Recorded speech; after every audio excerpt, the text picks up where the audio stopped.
So I'm going to be propagating this Ficus benjamina doing air layer, which is way more successful than just taking cuttings. It's a pretty long tree, and I can actually have two trees. This could be one right here, and this is going to be another one. So let me show you the process of how I do the air layer with high success rate.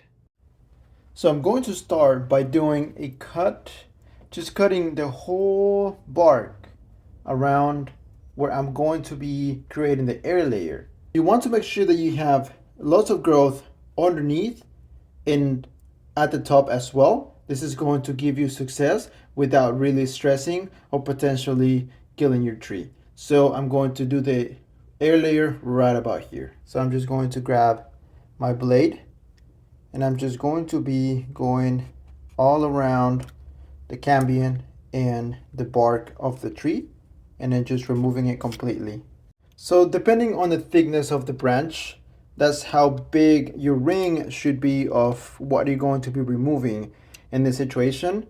This is the thickness, so this is pretty much the same side of thickness that I'll be doing for my air layer.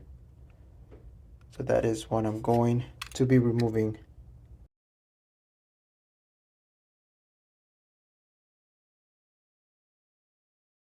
So now that the area has been created for the air layer, this is the method that I like to use. A plastic pot cut from the side and at the bottom to fit it on the air layer side. You can also use a plastic bag filled up with sphagnum moss. Sphagnum moss is definitely going to help a lot retain that moisture, and it has to be completely around the area, and that's going to help with the rooting of the air layer. Perfectly right there. I like to wire it to tighten it completely.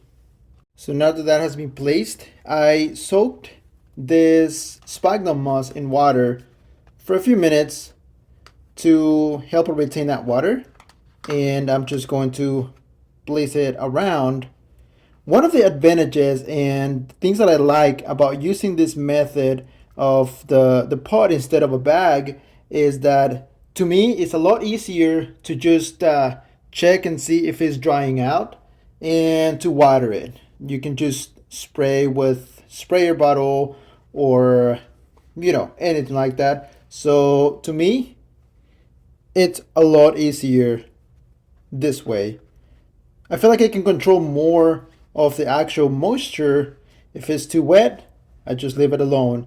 Versus the bag, it's a little bit harder to actually check to see if it's pretty moist or if it's drying out. And that's the biggest thing. Again, you don't want to let the sphagnum moss dry, because if you're getting those tiny roots, they are pretty weak, and if they dry, they're not going to be successful. Once it's done, I like to use a wire to just hold it in place, not from sliding, but just from opening or just moving too much, especially again with the new roots being really fragile. You don't want them breaking too easy. And I'm just going to give it one last water to completely soak the sphagnum moss. And as you can see, it's way easier to actually water it, and you can get the whole thing throughout. And when you're using a bag, it's a little bit easier to miss some spots. Now within 4 to 5 weeks, I should already have some roots coming up, and the way to test is, of course, just kind of glancing real quick just to see how everything is looking. But as long as I start getting growth down here and of course at the bottom, that's a really good sign.